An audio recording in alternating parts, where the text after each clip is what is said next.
Ça y est, enfin je l'ai, je la tiens. Oh, c'est pratique.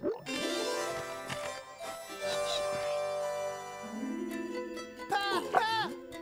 Ça y est, je la tiens. La voici, la pierre philosophale. Oh, elle est à moi. Fiston, c'est un liquide. Oh, je sais, ce n'est point une pierre ordinaire. Oh que non, c'est un véritable élixir magique capable de changer tout et n'importe quoi en or, père. Oui, tu as entendu, en or pur et massif. Mais ça recommence. Mon petit, chaque fois que tu as cru découvrir la pierre philosophale, il s'est avéré après coup qu'il ne s'agissait que d'une chose totalement dépourvue d'intérêt. Pas à tous les coups, père, je te trouve injuste. T'as oublié ma dernière potion qui s'est révélée souveraine pour la repousse de poils. Comment pourrais-je l'oublier? Par sa faute, je suis obligé de brasser les genoux tous les jours. Bon, d'accord, je veux bien admettre qu'il a pu m'arriver de me tromper 2 ou 3 fois, mais là non, cette fois-ci je suis sûr de mon coup à 100%. Soit, chimique. Si, comme tu le dis, tu as découvert la pierre philosophale, tu devrais pouvoir faire de ce vulgaire balai de bois un balai en or massif. D'accord. Bien, alors une fois que tu auras échoué, tu n'oublieras pas d'utiliser le balai pour nettoyer le désordre que tu auras semé dans mon laboratoire. Oh, père, enfin, je vous trouve injuste. Pourquoi faut-il toujours que l'on mette mes talents d'alchimiste sans doute? De la part de mes amis, passe encore, ils n'y comprennent rien, même mon père. C'est tout de même l'alchimiste du château.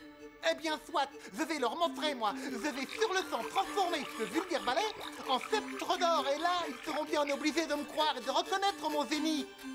Par le souffle brûlant des dragons d'argent qui engendra Arden le géant, par ses écailles, ses griffes et ses crocs puissants. Oh, que j'aime la saison des impôts! Lorsque tous mes barons me prouvent leur respect et leur profond attachement, en se laissant sur cela s'éplumer jusqu'au dernier denier. C'est à qui le tour? Le baron Brusque, Majesté. Et de combien m'est-il redevable, ce très cher Brusque? De 9000 gruots d'or, Majesté. Oh, magnifique! Transmute-toi, car timide aux mains d'or te l'ordonne. Ah, oh, oh, j'ai réussi. Oh, cette fois-ci, point de doute, j'ai transformé ce vulgaire balai en sceptre d'or. Oh, il faut que je montre ça à quelqu'un. Oh, oh, oh. Oh, c'est aujourd'hui que le roi vient collecter les impôts. Et entre la taxe sur les ponts-levis et la redevance tapisserie et tout le reste, c'est 9000 gruots d'or que je lui dois. Et la seule chose que contiennent nos coffres, c'est une cargaison de navets dans lesquels j'avais investi. Oh, 9000 gruots d'impôts, c'est bien ce que j'ai entendu. La marquise de Stéphanie va en être folle de jalousie. Elle qui n'en paye que 6000, la pauvre. Oh, j'en suis ravi. Mais bien sûr, mon cher ami le marquis, lui pourra peut-être me prêter l'argent. J'envoie un messager en express. Oh chérie, je déteste voir ton père souffrir de ces vulgaires problèmes d'argent. Alors pour lui remonter le moral, je lui ai acheté un petit cadeau surprise. Maman, c'est une statue de nous deux en or massif. Oui. N'est-elle pas amusante? Elle m'a coûté 10 000 gruots. Mais rien n'est trop beau pour faire oublier à ton père les 9000 gruots qu'il doit au roi. Ah oui, je vois. Lydie! Oh, hé! Oh, vite Lydie, recouvrons-la. Ça doit être une surprise. Lydie! Regarde! Regarde ce que j'ai fait! Regarde ce que j'ai fait! J'ai changé ce vulgaire balai de bois en un magnifique sceptre d'or! Vraiment, chimique? Je te le jure, Lydie! Et je vais t'en faire la démonstration! Je vais transformer tes chaussures en pantoufles d'or dignes d'une reine!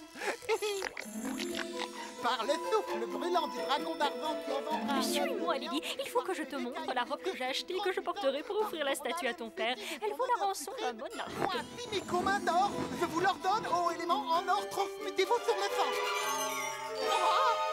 Oh! Ouh là là!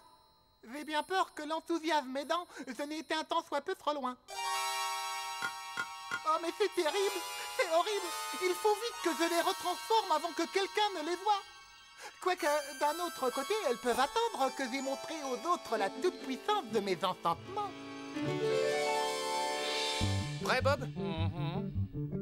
Attention! Chargez! Bien joué, Bob. J'ai bien cru que tu allais l'arrêter. Ouais, merci. Peut-être la prochaine fois. Voilà ce que je veux entendre. Eh oh, les gars! J'ai quelque chose à vous faire voir, c'est inimaginable! Chimique, si ça doit être comme la fois où on a marché toute la nuit en forêt pour voir un arbre en forme de fourchette, je crains pour toi que Drusilla n'apprécie pas. Oh non, non!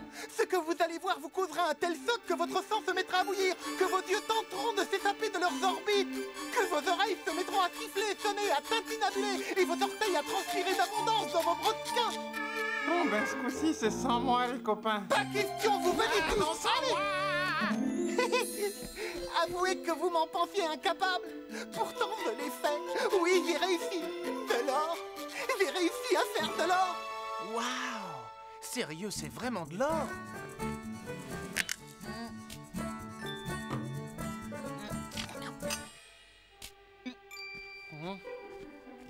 Ah, qu'est-ce qu'il y a d'écrit là? Made in Frankitania. Eh oh, vous avez vu ça? Et Lester, viens vite! Ah, Chimique, je ne sais que dire, sinon bravo, éclatante réussite. Et je t'avouerai que j'ai parfois douté de toi. Mais tu m'as démontré avec brio que j'avais tort, que nous avions tort. Tu es vraiment un alchimiste de grand talent, un esprit ouvert, brillant, inventif.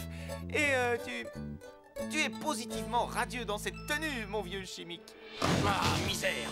Le marquis de Stéphanie était prêt à m'avancer l'argent, mais malheureusement, la marquise avait déjà dépensé jusqu'au dernier gruau pour acheter de ridicules costumes à son ours domestique favori. Oh, arrêtez tout! Puis-je savoir ce qui se passe ici? Mais rien du tout. Attendez une petite minute. Oh, je sens une odeur familière. Une odeur délectable. Oui, ça sent l'or. Où est-ce? Mon épouse? Ma chère enfant? Désolé, monseigneur. Je les ai par accident changées toutes les deux en or avec cette pierre philosophale liquide de mon invention. Mais ne vous en faites pas, elles vont bien, j'ai la situation en main. Je peux réparer ça? Enfin, je crois. Oyez, son Altesse vient d'arriver pour percevoir les impôts royaux. Misère, mais où donc vais-je trouver l'équivalent en or de 9000 gruaux dans les minutes qui viennent? Mais bien sûr! Allons, aidez-moi un peu! Non, monseigneur, vous ne pouvez pas donner votre femme et votre fille au roi pour vous acquitter de vos impôts. Non, j'imagine que ça ne se fait pas. Par contre, je peux tout à fait lui offrir un bouffon d'or. Allons, mets-toi à l'œuvre, l'alchimiste. Ne crains rien, Bob. Il ne peut pas te changer en or. Mais bien sûr que je peux. Ah oui, tu en es capable, certes, mais non, désolé, tu ne peux pas faire ça. Enfin, Chimique, songe un peu à sa famille, et puis songe à nous tous, ses amis. Oui, d'accord. Bon alors, il nous faut quelque chose qui n'a pas de famille, quelque chose qui n'a pas d'amis, quelque chose comme... Des navets. Des navets? Des navets? Quel navet? Des navets? J'en ai toute une cargaison. Allons les chercher. Hé, Lester, qu'est-ce qui se passe? Oh, Lady Brusque, Chimique vous a toutes deux changé en or. Oh non, j'adore. Oui, dis, Lester, tu vois bien que Chimique ne nous a rien fait du tout. Ah oui, ça je sais, mais je n'ose pas le lui dire. Bon, alors, qu'est-ce qu'on fait? T'as une idée, toi? J'ai mieux qu'une idée, j'ai un plan. Pour commencer, Lady Brusque et toi, vous allez vous cacher ici. Pardon? Eh bien, toi, c'est ça que tu appelles un plan, Lester? Bonjour à vous. Soyez les bienvenus. 40 ans sans une seule visite, croyez-moi, c'est long. Dites-moi, très chère, on vous a enfermé dans ce réduit parce que vous aviez été changé en or, vous aussi, peut-être? Oh, qui ça, moi? Oh, moi, changer en or. Qu'est-ce donc que cette histoire à dormir debout? Vous êtes sûr que ça va? Changer en or, c'est la meilleure. Allons, un peu de sérieux, c'est en argent que j'ai été transformé. Allez, jeune alchimiste, mets-toi au travail. Par le souffle brûlant du dragon d'argent qui engendra Arden le géant, par ses écailles, ses griffes et ses gros puissants, par son haleine fétide et son odeur putride, je vous l'ordonne, éléments, transmettez-vous sur le sang. Joli travail. Et maintenant, vérifions que tout a bien été transformé avant de porter son duo. Brusque, c'est la journée des impôts. Et si je ne me trompe pas, vous me deviez 9000 gruots d'or. Je dis bien deviez. Comme vous m'avez fait attendre, je vous inflige 10% de pénalité et j'arrondis le total à 10 000 gruots. Il en soit ainsi, sire. Et pour vous montrer à quel point je vous suis fidèle et dévoué, j'ai décidé de vous faire ce somptueux et extravagant cadeau. Sire, tout ceci est pour vous. Non, attendez. Mais qu'est-ce qui se passe? Je ne comprends pas. Les navets ne se sont pas transformés en or. Je ne vois qu'une explication possible. Moi aussi, t'as encore raté ton coup. Non, Bob, cela signifie simplement que ma pierre philosophale ne fonctionne pas sur les légumes. Peu importe, je vais me remettre au travail et je découvrirai une nouvelle pierre qui, elle, sera efficace avec les navets, les carottes, et puis les asperges, les poireaux, et que c'est encore. Sire, votre majesté, c'est une effroyable méprise. Laissez-moi une chance de me racheter en vous offrant ce sceptre d'or. Mais enfin, c'est mon sceptre. Garde! Garde! Oh, sapristi.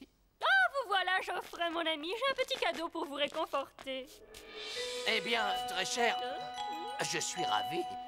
Et voici pour vous, majesté. Il y a là très exactement le montant de mes impôts. Excellent! Eh bien, considérons que cela règle notre affaire. Nous sommes quittes. Pour cette année, bien entendu. Oh, à propos, Geoffrey, tenez, c'est la facture pour ma nouvelle tenue de soirée. Non, oh non. Oh non, c'est un cauchemar. Cette fois, ça y est, je la tiens. Je tiens ma nouvelle. Oh, c'est trop mal.